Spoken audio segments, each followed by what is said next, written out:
Доброе утро, Республика! Все, кто встречает это утро вместе с нами, с программой «Новый день» на канале НВК Саха. Сегодня пятница, которую многие ждут, потому что впереди ждут долгожданные выходные, и, я думаю, для кого-то наступит отличный отдых. Ну а мы, команда «Нового дня», в огромном количестве специалистов творческих, как вот здесь операторы, 3 человека присутствуют, там присутствует режиссер, звукорежиссеры, все вам желают в эту пятницу только хорошего настроения, и чтобы она прошла на ура.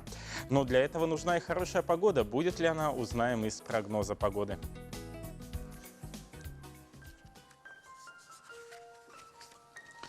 Сегодня, по данным Якутского управления по гидрометеорологии и мониторингу окружающей среды, в центральных улусах от 0 до +3 было утром, днем +3, +5.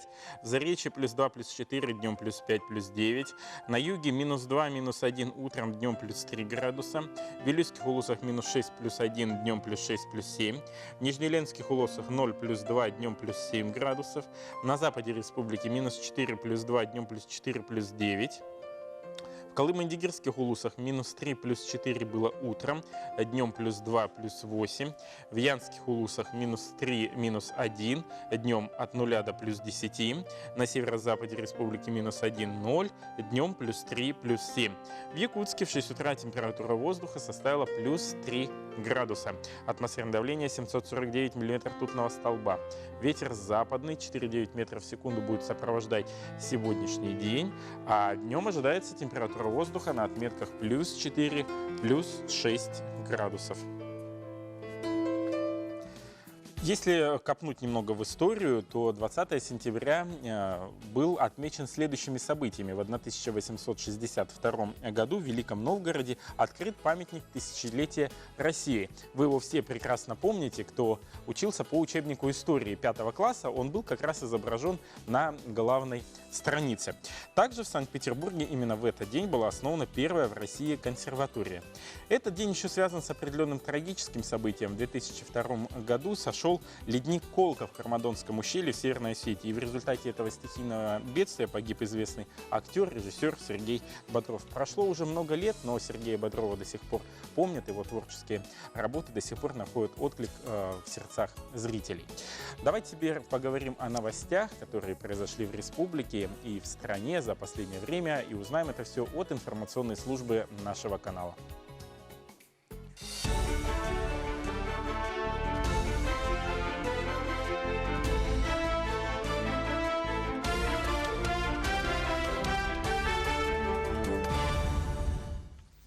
В эфире новости и самые заметные события к началу дня. В студии Василий Радченко. Здравствуйте. Материнский капитал превысил 466 тысяч рублей. Таких размеров он достигнет уже в 2020 году. Об этом заявил премьер-министр Дмитрий Медведев на заседании правительства, где и обсуждался проект бюджета страны. Отмечается, что в 2019-2022 годах Кабинет министров намерен увеличить финансирование государственных внебюджетных фондов, в частности пенсионного, социального и обязательного медицинского страхования. Так, размер материнского капитала со следующего года должен превысить 466 тысяч рублей. По словам Медведева, для этого в бюджете зарезервировано 316 миллиардов. А Государственная Дума в первом чтении приняла законопроект, освобождающий граждан от налога на компенсации после чрезвычайных ситуаций и стихийных бедствий. Документ будет иметь обратную силу, то есть налоговые льготы коснутся тех, кто пострадал от различных природных бедствий с начала 2019 года. От НДФЛ освободят не только эту категорию граждан, но и пострадавших от террористических актов в России жителей страны, которые являются членами семей таких пострадавших. Напомню, что внести изменения в налоговый кодекс поручил президент России Владимир Путин после встречи с жителями Иркутской области, пострадавших от наводнения. А на строительство второй очереди кардиососудистого центра в столице Якутии будет направлено более 4,5 миллиардов федеральных вложений. Здание будет располагаться на Сергелякском шоссе, неподалеку от кардиологического диспансера. В настоящее время уже готовы сваи под основное здание, установлено цокольное перекрытие. До конца 2019 года коробка 8-этажного здания должна быть закончена. Объект площадью 16 тысяч квадратных метров рассчитан на 150 коек. Новый центр позволит ежегодно проводить до 2000 операций. при постройке, при вводе нового объекта, то кардиодиспансер уже будет иметь право оказывать и стационарную медицинскую помощь, в том числе экстренную. То есть вся та помощь сосудистым больным, которая оказывается сейчас на базе республиканской больницы номер 2, будет переориентирована именно под кардиодиспансер. Между тем, в Мирнинском районе активно ведется строительство капитального моста через реку Малая Батуобия. Объект посетила комиссия Роспотребнадзора, нарушений не выявлено. Строительно-монтажные работы ведутся в соответствии с установленными сроками. Мост соединит Мирнинский и Сунтарский районы. Реализация проекта проходит в рамках федеральной адресной инвестиционной программы. Возведением мостового перехода занялось акционерное общество РНГ силами подрядной организации «Восток Сибспецмонтаж». Финансирование составило 1,5 миллиарда рублей. Капитальный мост будет пролетного типа, общая протяженность около 200 метров. На данный момент ведутся работы по установке опоры подъездных путей. Также в проект входит строительство бетонированной дороги с двух сторон, протяженность которой составит около 3 километров. Сдача моста в эксплуатацию запланирована на конец октября 2020 года. У моста будет 4 опоры, 2 береговых и 2 русловых. На береговых опорах основания из 6 свай, в русловых из 8. На русловых опорах сваи длиной 17 метров, береговые до 25. К паводковому периоду, то есть май 20-го, планируем открыть движение, а полностью завершить работы, включая асфальт, это октябрь 20-го. А в 2022 году Якутия отметит 100 лет со дня создания Якутской ССР. Это событие неразрывно связано с местностью Сасыл-Сыхы, где было положено начало разгрома контрреволюции в регионе. В истории гражданской войны Якутии с самбой связано многое. Это ледовая осада Сасыл-Сыхы, оборона и штурм Амги, Белихстярский, Чакырский и другие бои, сражения абайгинских пионеров. В честь столетия памятной даты амгинцы начали работу по восстановлению памятников тех времен. Место очень важное и значимое не только для нашей республики, но, я думаю, это место значимое для всей нашей России, потому что именно здесь в 23-м году закончилась, можно сказать, гражданская война в России. Но здесь была поставлена точка. Как бы повернулась история, об этом сейчас даже трудно даже представить, если бы здесь не было отряда Строда, который отстоял, и здесь, в общем-то, после этих сражений Пепеляев вынужден был повернуть назад. И поэтому вот мы должны с большим уважением и трепетом относиться к нашим красноармейцам, которые вот во главе со Стродом остановили здесь такую как бы реальную угрозу, особенно нашей молодой советской власти. У меня на этом пока вся информация. Спасибо за внимание и хорошего вам дня.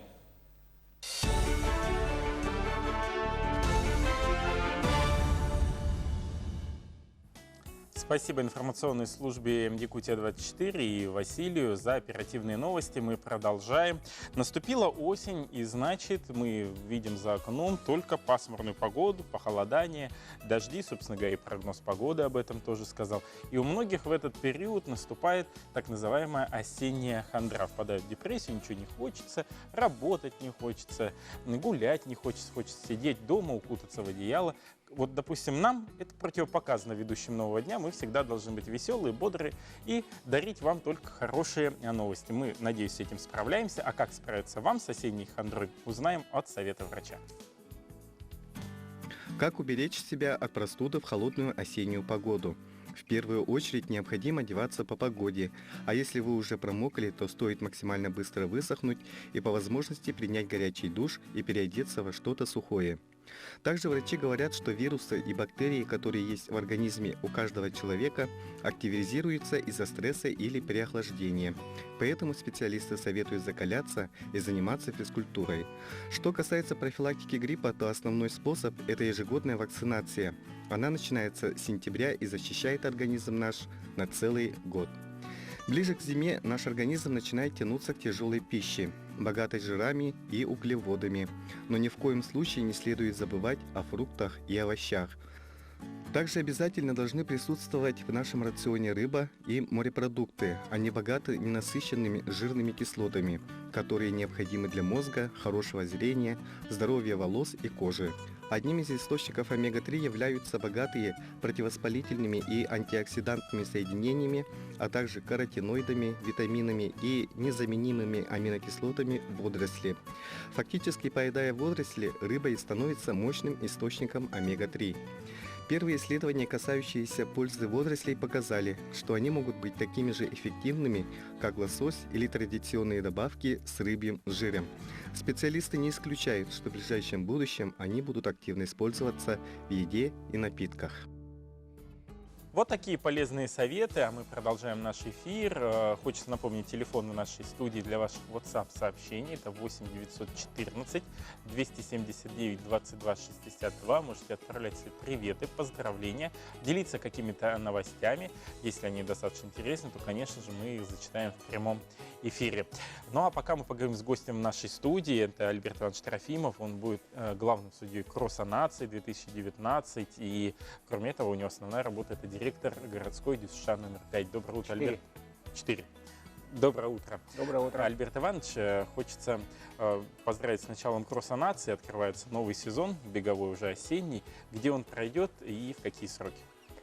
Традиционно у нас уже последние годы Кросс нации проходит по периметру улицы Аюнского, Пояркова и улицы Кирова. То есть начинается с стадиона «Юность» и заканчивается на стадионе Туймада. Ежегодно у нас уже с 2004 года это проводится, как в России у нас началась вот эта миссия как бы пропаганды здорового образа жизни. Именно те, кто хорошо хотит постоянно заниматься физической культурой и спортом, в основном это бег трусой. Вот для всех желающих вот этот кросс нации является как бы одним из праздников бега и открытие осеннего сезона для бегунов. Получается юбилейный, да, если с 2004? Да, юбилейный, 15 лет уже. Вот как претерпел ли он изменения за эти 15 лет Кросс нации? Стал больше участников? Ну да, формат? во-первых, когда мы начинали, я вот один из основателей вот, Кросса нации, ходьбы и лыжня России. В 2004 году мы сначала стартовали на стадионе Ленина и бежали до стадиона Туймады. Там у нас в основном все школы, все младшие возраста, средние возраста и старшие возраста, студенты и работники все стартовали там. Поэтому как бы близлежащие школы все здесь были. Ну, пригороды тоже иногда приезжали. Потом у нас один год менялся, мы бежали, значит, с площади Победы. Тоже выходили на Кирова, и потом на Туймаде. Всегда у нас завершался финиш на Туймаде. Ну и потом обратно возвратились на площадь Ленина. Ну и потом как бы стало компактнее собирать, например, на стадионе «Юность», так как основная масса – это, конечно, студенты. И, соответственно, быстро собирать в студгородке и удобно по одной трассе бежать и только задействовать, например, 2 улицы. Да? Ну, как бы сказать, Поярково это является начало Аюнского, и потом выходит на Кирова. А сколько ожидается в среднем участников на Кроссе нации? Ну, в прошлом году у нас был самый массовый забег, можно сказать, да, потому что кроме того, что бегут у нас еще здесь со стадиона «Юность» по этой трассе, у нас еще охватывает все школы, у нас бегут по своим как бы местам, тем более Тулагина, Хатасы, Жатай. И у нас по прошлому году 13 856 участников. Это самый большой охват за последние года.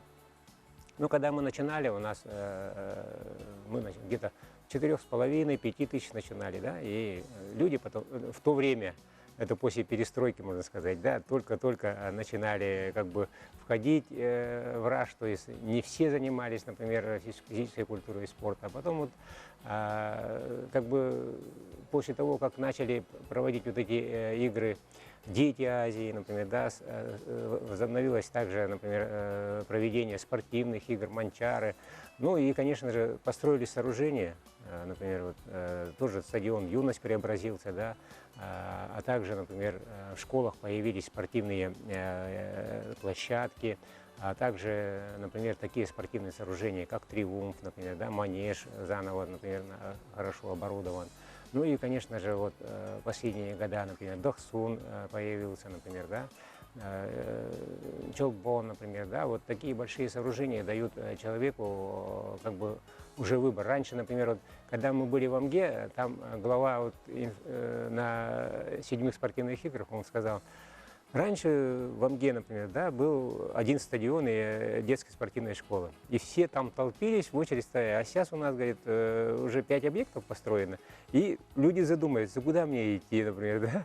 И, естественно, вот у нас в городе то же самое. А вот как пропаганда здорового образа жизни, например, да, нашего государства, конечно, является тем, что это самая главная материальная база. Да. Если есть, например, сооружение, люди уже потихонечку не только, например, в летний период, но и зимний период, и круглый год они начинают систематически заниматься. Альберт Иванович, ну вот что нужно сделать для того, чтобы принять участие в курсе нации? Надо где-то заранее зарегистрироваться, Нет, чтобы номер получить? Там, сейчас очень просто, например, да, на стадионе у нас мандатная комиссия работает, например, с 8 часов.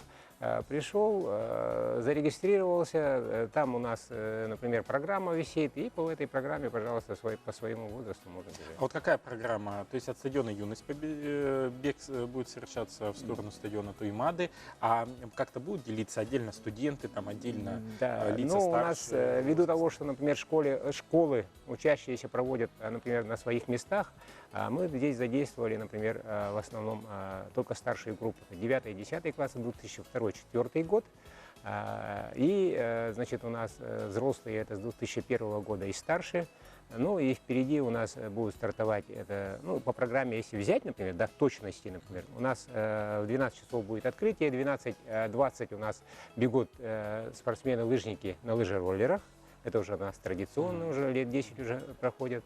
И затем у нас бежит забег руководителей, затем вот школьники у нас старшие группы бегут, ну и потом бегут мужчины и женщины с 2001 года и старше. Медальки будут?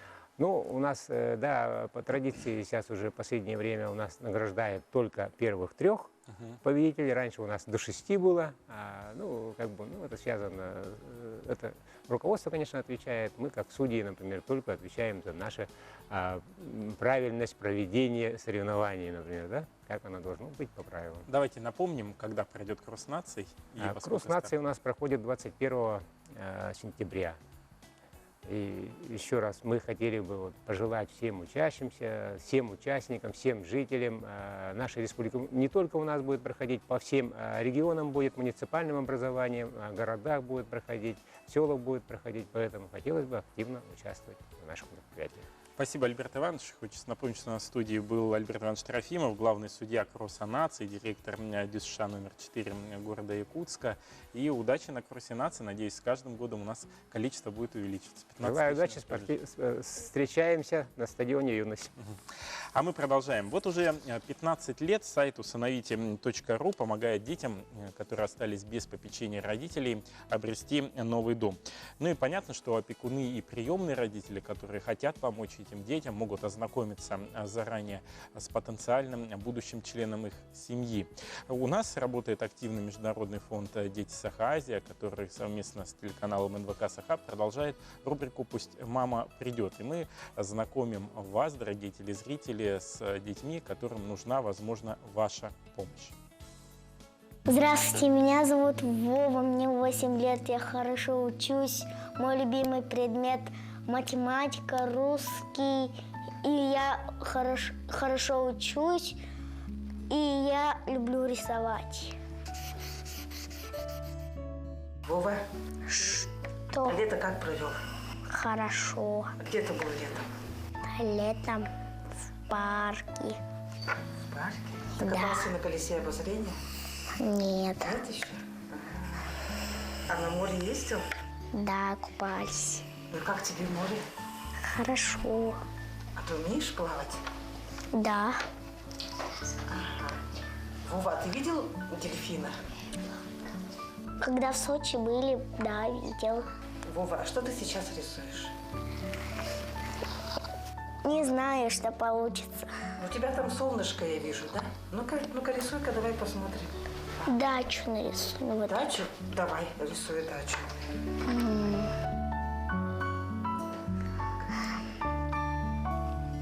Вова Вова рисует яркие картинки. На них всегда есть большой дом, деревья и солнце. Такой же добрый и светлый и сам мальчик. Любознательный, хочет открывать все новое. Особенно любит решать логические задачки и головоломки. Вова хорошо поет и с удовольствием участвует в различных мероприятиях и концертах. Благодаря мягкому характеру и общительности у него много друзей. Он может с интересом заниматься поделками, собирать пазлы. А в этом деле усидчивость и терпение – немаловажные качества.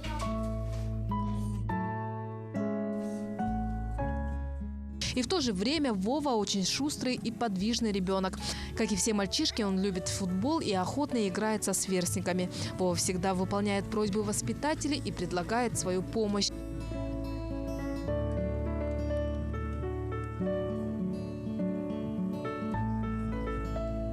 Мальчик нуждается в заботе, семейном счастье и ждет маму и папу.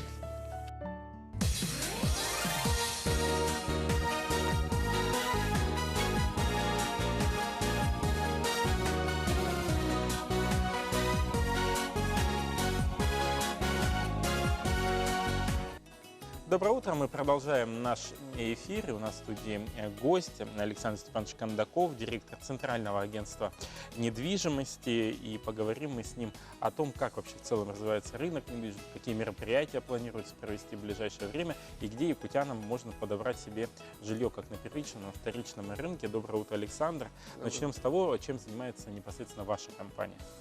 Ну, наша компания, Центральное агентство недвижимости, ООСАН, входит группа компаний «Талакан», которая включает в себя компании как «Доринжиниринг» и «Талакан Строй». Как агентство недвижимости, Центральное агентство недвижимости, мы работаем 2010 года, и в январе следующего года нам исполняется 10 лет, будем отмечать юбилей. Работаем во всех отраслях в сфере недвижимости, работаем, продаем квартиры в Москве, в Санкт-Петербурге. Мы только 5 лет назад первыми начали продавать нашим клиентам, нашим землякам квартиры в Москве и Санкт-Петербурге. А вот как можно оценить сейчас ситуацию на рынке жилья? Какое жилье пользуется в первую очередь спросом? Ведь год от года всегда меняется тенденция. Ну, в целом за этот год за квадратный метр, ну, в среднем 16% уже увеличилась стоимость квадратного метра. Это и как на вторичном жилье, и на новостройках. То есть если это по всей России 16% в среднем. Где-то 20%, где-то 7% увеличилось. Ну, насчет новостроек, у нас по законодательству 214 федерального закона ввели поправки о том, что все застройщики должны продавать квартиры через escrow счета. То есть escrow счет это подразумевается, что покупатель, когда покупает, он денежные средства отправляет на выделенный именно спецсчет. То есть у застройщика уже минус этой реформы является тем, что у застройщика, если раньше был именно финансирование, личный, да, то есть средства дольщиков, а сейчас у него как бы свои средства надо, либо же под кредит под 7-9%. Что дает это на дополнительное увеличение стоимости. А вот какие сейчас квартиры больше пользуются популярностью? Также однокомнатные или же все-таки сейчас как-то вот поменялось предпочтение? Ну, вообще в целом по стране, конечно, очень много. Ну, покупатели, конечно, разные. Кто-то хочет однокомнатные, кто-то хочет студии. У кого, конечно, семья большая, двушки, трешки. Но вы проводите вот буквально в эти, по-моему, выходные мероприятия, ярмарку недвижимости. Что это за ярмарка и что там будет представлено? Так, ярмарку проводим завтра в офисе ВТБ, это Октябрьская 3, совместно с банком ВТБ проводим. Там будут представлены новостройки города Якутска, Москвы и Санкт-Петербурга, и вторичное жилье. Там будут специальные скидки по отдельным застройщикам. Приходите, всех призываю прийти в ярмарку. Будет начнется 10 часов, это суббота, до 4 часов. Кроме банков, кто-то еще будет представлен? Нет, кроме банков только застройщики, которые мы плотно работаем, и вторичное жилье.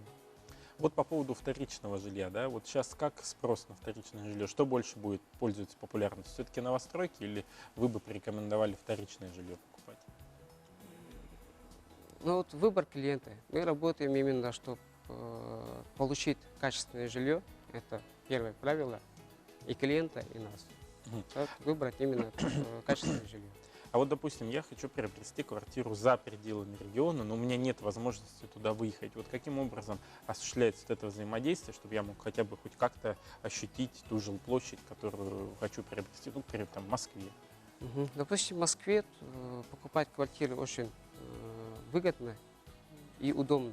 То есть клиенты наши приходят и подбирают варианты уже. Наши специалисты, топ-менеджеры уже предлагают варианты именно по клиенту, если хочет именно в каком-то районе, именно этот район рассматриваем, именно под любой кошелек.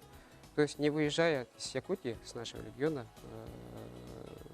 то есть подписывается тут договор долевого участия, тут у нас в офисе подписывается и отправляется застройщику. А вот Всё посмотреть удобно. там вот как-то жилье, там Посмотреть. фотографии, 3D, экскурсии, я не Да, знаю, там, видео. все у нас есть полностью, да. А есть ли какое-то сопровождение, может, какие-то филиалы есть у вашего агентства? Да, кстати, у нас есть филиалы открыты уже третий год, уже работаем в Магадане и Улан-Удэ.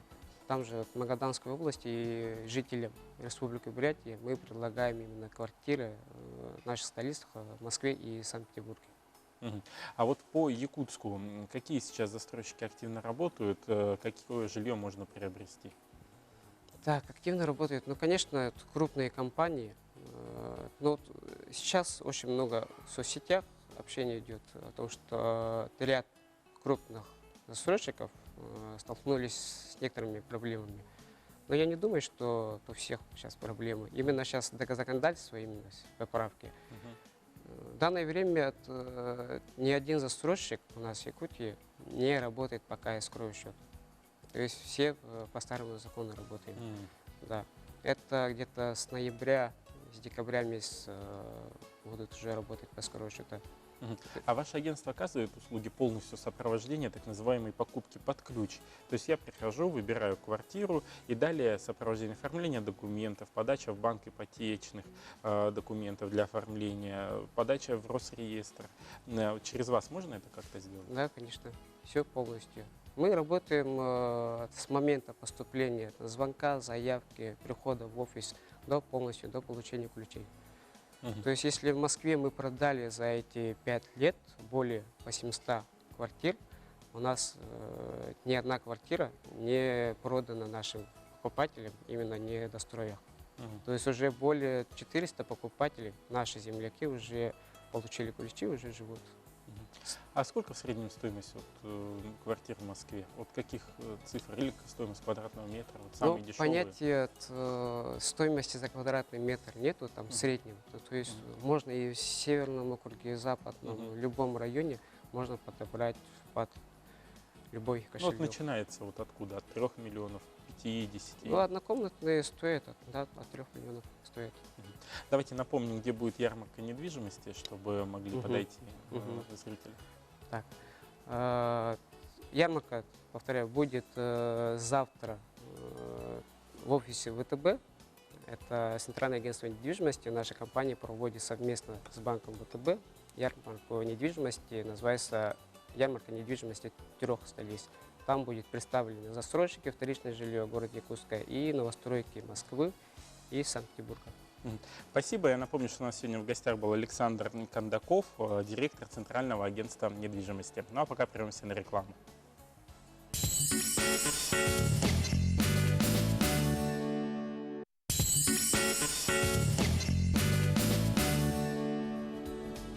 Добро пожаловать в новый день. Мы продолжаем наш эфир. Хочется напомнить, что сегодня пятница, 20 сентября на календаре. И у нас в студии гость, который приехал к нам из Москвы. Это доктор исторических наук, профессор, заместитель декана факультета государственного управления Московского государственного университета имени Михаила Васильевича Ломоносова Александр Яковлевич Лившин.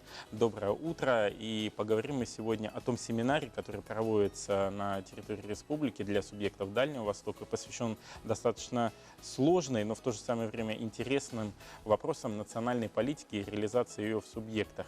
Где удалось уже побывать, что интересного удалось увидеть, услышать в Якутии?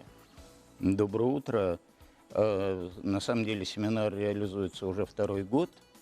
И первый, вот, собственно, семинар этого года – это именно якутский семинар. В прошлом году мы проехались по всем федеральным округам тоже. И очень символично, с моей точки зрения, что начало вот этого второго тура семинара именно состоялось здесь, в Якутске. С какой темой вы выступали на семинаре? Я вот видел в средствах массовой информации, вчера это уже произошло. Моя тема – это роль гражданского общества и СМИ в реализации национальной политики, вообще в целом в системе межнациональных отношений. Все-таки какова роль вот отведена гражданскому обществу и что мы подразумеваем под этим понятием гражданского? Кто в него входит? Ну, гражданское общество, в общем, понятие довольно многозначное, до сих пор ведутся дискуссии, что такое гражданское общество, но есть некое общее понимание. Гражданское общество – это совокупность организаций, институтов, отношений, которые развиваются автономно от государства. Это главное, что надо понимать, когда мы говорим о гражданском обществе. То есть, собственно говоря, основа для развития гражданского общества – это инициатива людей, инициатива граждан по решению своих проблем, реализации своих интересов. Ну, а если речь идет о межнациональных отношениях, то это интересы многообразные, многочисленные и сложные весьма, которые лежат в этой сложной, деликатной сфере межнациональных и межконфессиональных отношений. А в данном случае средства массовой информации выступают в качестве кого? Посредника, проводника вот этой информации? Мне представляется, что роль средств массовой информации, она гораздо шире и глубже, чем просто посредник или проводник, потому что СМИ на самом деле формируют мировоззрение людей, они формируют общественное сознание. И я не устаю говорить об ответственности СМИ в этой связи, потому что они не только информируют людей, они в общем, заставляют людей думать и действовать определенным образом. И роль печатного слова, ну или слова, распространенного при помощи современных средств доведения информации, то есть электронных в первую очередь, она исключительно велика. В силу скорости распространения информации, охвата этой информации миллионов людей, причем мгновенного, очень быстрого. Поэтому ответственность, особенно в столь сложной сфере и деликатной сфере, она исключительно велика. Вот как раз вы затронули тему того, что это молниеносно распространяется, ну, даже через те же самые мессенджеры, посредством социальных сетей. А вот как бороться тогда с фейковой информацией, особенно в межнациональных отношениях? Потому что порой они спровоцируют, вот на примере Индии той же самой, когда там произошло достаточно трагическое событие, вот как раз при распространении информации. Как отключить? Мы много знаем примеров в разных странах, и в нашей стране в том числе, когда слово в СМИ, оно же может и лечить, оно же может и работать на снятие напряженности и ликвидацию конфликтной ситуации, но оно может и служить, в общем-то, средством разжигания и обострения конфликтных ситуаций. Особенно если речь идет о фейковых новостях, действительно о распространении ложной информации. Я думаю, что есть на самом деле способы, эффективность их не всегда, в общем, доказывается, но они есть. В первую очередь, это, конечно, ответственность самого распространителя информации, журналиста особенно, да, то есть его ответственность и понимание того, что то, что говорится в СМИ, является обоюдоострым оружием на самом деле. И второе – это общественный гражданский контроль, в том числе над средствами массовой информации, государственный контроль. Мы много говорим о государственном контроле, но вот поскольку моя тема – это роль гражданского общества, я бы еще подчеркнул роль гражданского общества, то есть самих людей, которые в общем, как-то стоят на страже того, чтобы СМИ и журналисты, в общем, давали проверенную и достоверную информацию, и чтобы эта информация явилась средством достижения межнационального мира и согласия. А какие вопросы на семинаре волновали якутян? Что задавали, что беспокоило? В кулуарах, возможно, этого семинара? Но особенность этого семинара как раз в том, что он построен весь на интерактиве. это интерактивное общение с людьми, которые приехали из разных субъектов Дальневосточного округа, но больше всего было из Якутии, конечно. Вот. И, собственно говоря, задание основное, во время которого проявлялся этот интерактив, они должны были написать стратегию взаимодействия гражданского общества и СМИ с государством. То есть это своего рода такой документ, который мы изобрели, да, его не существует в реальности, но элементы, структурное содержание этой стратегии, оно, в общем, воспроизводит более-менее хорошо знакомый им жанр государственных стратегий. Поэтому они разрабатывали целевые показатели стратегии, результаты стратегии, основные направления, проводили у нас свод-анализ состояние сейчас взаимодействия между гражданским обществом, СМИ и государством в сфере межнациональных отношений. Очень бурные споры, горячие дискуссии, креатив, совершенно меня потрясший вчера. То есть люди исключительно заинтересованы, и это огромный интеллектуальный и творческий потенциал. Ну, видимо, Якутия оставит у вас только самые теплые воспоминания. Это однозначно.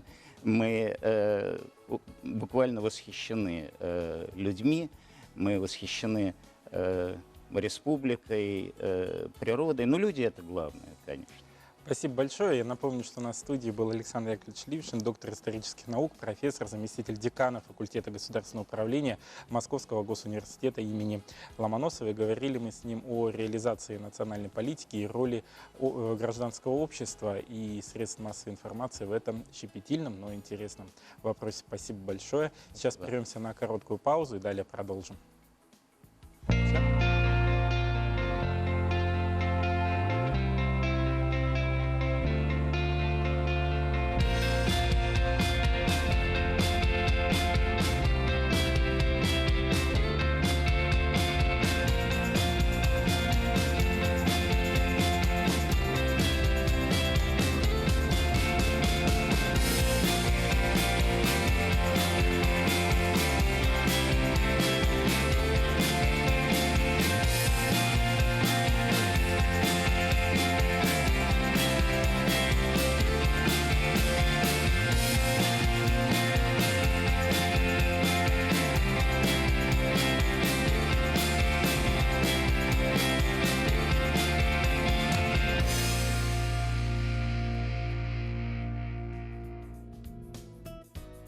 Доброе утро. Мы продолжаем наш эфир. У нас в студии еще один гость. Это Вадим Шадрин, главный специалист отдела по взаимодействию с институтами гражданского общества. Продолжаем тему взаимодействия Министерства по делам молодежи и социальным коммуникациям Республики Саха-Якутия. И поговорим мы сегодня о том, как будут реализовываться проекты по 100 общественным инициативам, какая будет поддержка и что это в целом за конкурс. Доброе утро, Вадим. Первый же вопрос. Как можно принять участие в этом конкурсе на 100 лучших проектных общественных инициатив? Доброе утро. Нашим министерством сейчас проводится конкурс. Каким образом можно принять участие? Подать заявку на нашем сайте, разместить видеоролик, приложить к данной заявке. Да? Кстати, в этом году мы поменяли концепцию данного конкурса. Если ранее конкурсный отбор проходил путем привлечения комиссии, то есть лучшие инициативы отбирали комиссионно, да? Сейчас лучшие инициативы будет определять само население.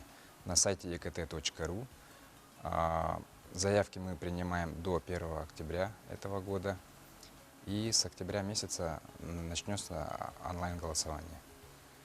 В этом году мы должны определить 16 лучших общественных инициатив и 3 абсолютных победителя.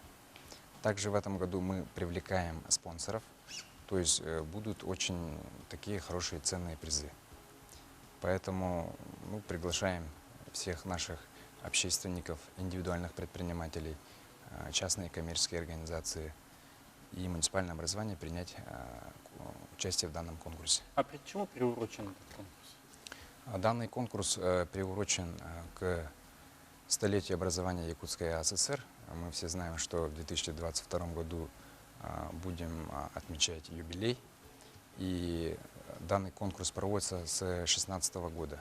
Просто в этом году мы немножко поменяли концепцию. И до 2022 года мы должны определить 100 лучших общественных инициатив, которые войдут в книгу юбилейную. То есть к 2022 году мы должны издать данную книгу, и все победители будут в этой книге, получается. А вот каковы требования, в первую очередь, к этим общественным инициативам? Как я помню, она должна быть уже реализована, и, собственно, наверное, видеоролик должен быть снят уже по результатам, да? Да, получается, инициатива должна быть уже реализованная. Ну, тут возникает много вопросов, там, может ли, думать, что проект будущий, да, путает с конкурсом президентских грантов, с конкурсом нашего министерства, где они предлагают свои проекты, которые будут реализованы в будущем. А в данном случае уже реализованные проекты прилагают фотографии, могут сделать из данных фотографий там ролик. И почему нужно сделать ролик? Потому что голосование же будет онлайн, все-таки население будет отбирать, да, и нужно людям показать все это. Хронометраж есть какой-то в роликах? Как такового регламента нет, поэтому ограничений нет в этом плане. Куда вот эти ролики необходимо отправлять? На электронную почту нашего министерства minmol@saha.gov.ru. Также более подробно можно ознакомиться на нашем сайте министерства. А сроки до какого надо успеть все это сделать? До 1 октября. То есть осталось всего, получается, 10 дней. 10 дней, да. Конкуренция уже высокая? Конкуренция, да, поступило сейчас более 20 заявок, и из которых мы должны определить 16 победителей. Спасибо большое, Вадим. Я напомню, что у нас был Вадим Шадрин, главный специалист по отделу взаимодействия с Институтом гражданского общества, Министерства по делам молодежи и социальным коммуникациям Республики Саха-Якутия. Ну а пока прервемся на рекламу.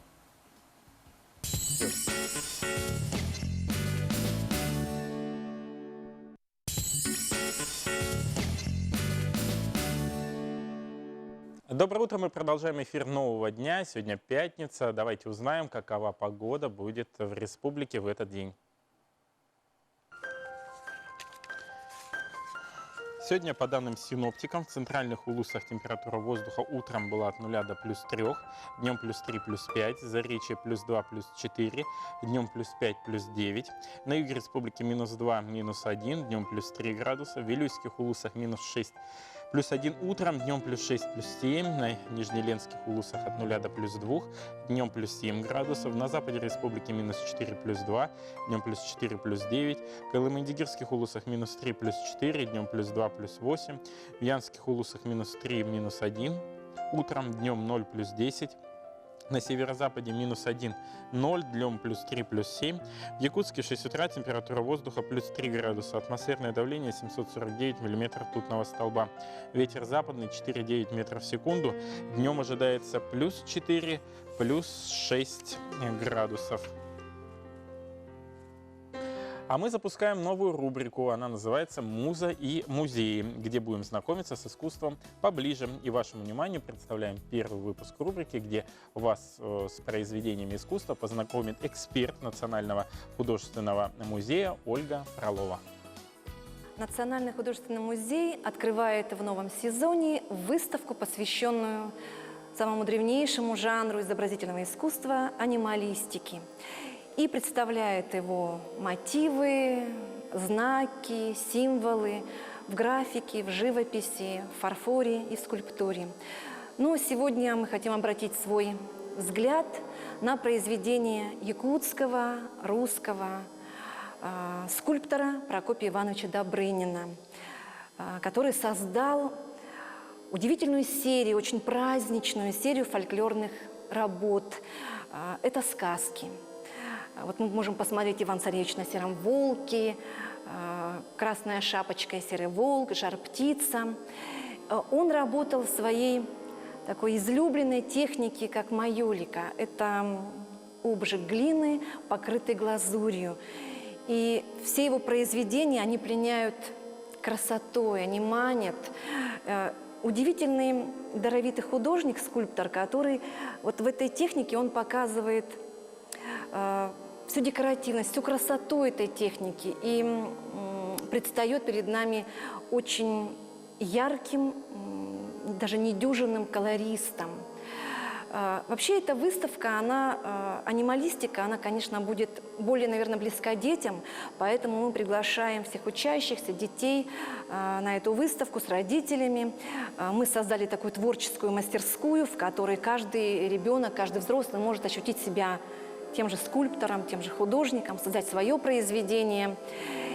И, а если взрослый, то, конечно, для него это будет еще такой способ окунуться в детство. Ну, и мне очень хочется сказать словами немецко-французского скульптора Ганса Арпа, который говорил, что суть скульптуры входить на цыпочках легко, как следы животного на снегу. Ну и задача анималиста – это, конечно, достоверно показать животного, его фактуру, но и наделить еще его характеристиками, характером, можно сказать, очеловечить его.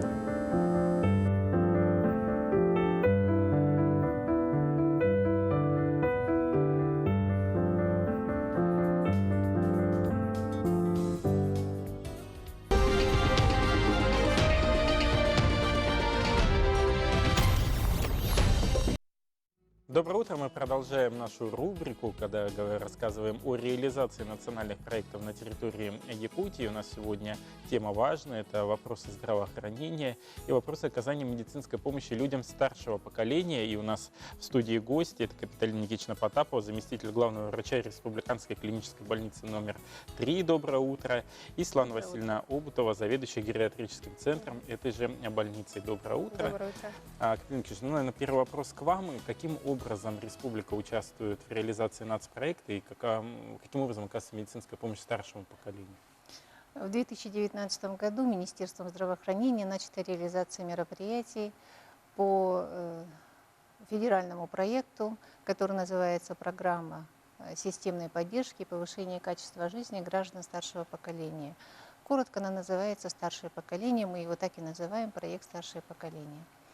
Рассчитан он до 2024 года. Основной целью является увеличение периода активного долголетия и продолжительности здоровой жизни до 67 лет. В настоящее время проводятся профилактические осмотры, но в принципе профилактические осмотры и диспансеризация проводятся всему населению, но в том числе выделена и группа такая, как старшее поколение. То есть все это мониторируется. У нас поставлен такой критерий, как 23%, не менее 23% мы должны охватить граждан старшего поколения профилактическими осмотрами и диспансеризацией в этом году. А в 2024 году мы должны охватить уже не менее 70% граждан старшего поколения профилактическими осмотрами и не менее 90% из выявленных заболеваний у граждан мы должны уже поставить на диспансерный учет. Вот граждане иногда путают понятие профилактический медосмотр и диспансеризацию. Вот в чем отличие? Ну, профилактические осмотры – это когда гражданин является в поликлинику, как правило, и там проходят необходимые исследования. Это называется профилактический осмотр. Как правило, на диспансерный осмотр граждан приглашают. Это диспансеризация. Они проводятся одновременно, в принципе, и граждане, выявленные заболеваниями во время осмотра, они ставятся на диспансерный учет во время, когда профилактический осмотр – это так называемый первичный осмотр, а диспансеризация уже это может быть активная диспансеризация, плановая, ну и одновременно первичная, когда ставят на диспансерный учет уже граждан с выявленными заболеваниями. А куда обращаться необходимо гражданам пожилого возраста? А гражданам пожилого возраста, или мы говорим граждане 60+, так красивее звучит, они должны обращаться в поликлинике по месту жительства. И там, в принципе, вот этот весь спектр обследований можно пройти? Да, конечно. Но вот в составе вашей больницы есть гериатрический центр. Вообще, почему был выделен отдельно гериатрический центр? В чем цель его основное создание? Что можно отнести вообще к науке гериатрии? Да, я вот еще немножко хотела сказать по национальному проекту, который сейчас у нас начался в нашей республике. В рамках национального проекта как раз предусматривается открытие региональных гериатрических центров в каждом федеральном округе. У нас гериатрический центр уже есть. В принципе, в рамках вот этого проекта должны быть открыты во всех 85 регионах Российской Федерации.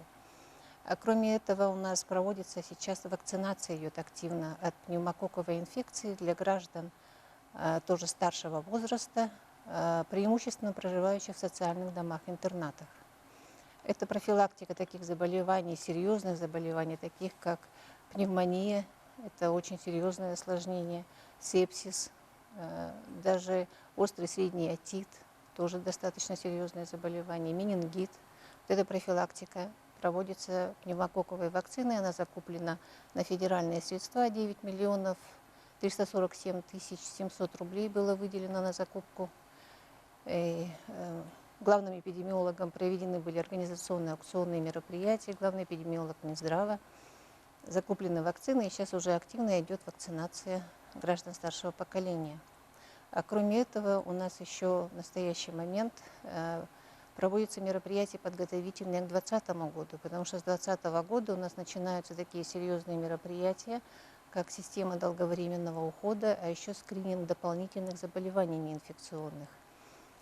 Вот насчет скрининга, это очень интересно, потому что мы знаем, общеизвестные скрининги – это онкологические, да, сердечно-сосудистых заболеваний, а тут будет скрининг так называемых возраст-ассоциированных заболеваний.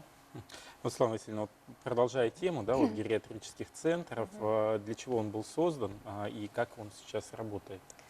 Гериатрическому центру будет 19 лет. Он на 100 коек у нас имеется отделение гериатрической неврологии, кардиологии, гериатрическое отделение, а также палата интенсивной терапии. В принципе, мы принимаем всех пациентов со всех улусов и поликлиник города Якутска. Помимо того, к общему направлению они поступают еще с опросником «Возраст не помеха» называется. Да? То есть что это за опросник? Это опросник, который выявляет предрасположенность человека, пациента к старческой астении.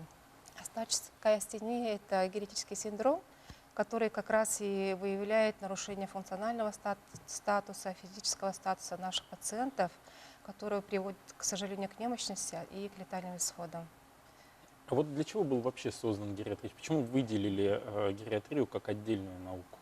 С чем это было связано? Ну, это связано с тем, что в данное время актуальность большая, население у нас стареет, поэтому появилась такая востребованность. Какие услуги оказывает гериатрический центр, по каким профилям отделения имеются? Ну, обозначила неврология, кардиология и палата интенсивной терапии. Также отдельно выделяется гериатрическое отделение у нас. А вот что нужно, для того, чтобы поступить в отделение? Какой набор, возможно, анализов? Куда необходимо обратиться, чтобы госпитализироваться? Непосредственно пациенты обращаются в свою поликлинику. Имеются в улусах, в поликлиниках ответственные лица, которые как раз и занимаются отбором пациентов. Предварительно они отбирают, делают вот опросник. Если есть показания, направляют в наш центр. Какой возраст для показаний? 60 лет и старше. Если, допустим, человек относится к какой-то социальной категории, допустим, ветераны труда, тыла, есть ли какие-то, возможно, для них приоритетные госпитализации? В основном, да, потому что у нас и как раз лежат ветераны труда, и приоритет ветеранам войны, участникам войны, вдовам ВОВ, и плюс для долгожителей у нас вне квоты имеются места. А сколько в среднем они находятся в данном центре? В среднем 12 койко-дней.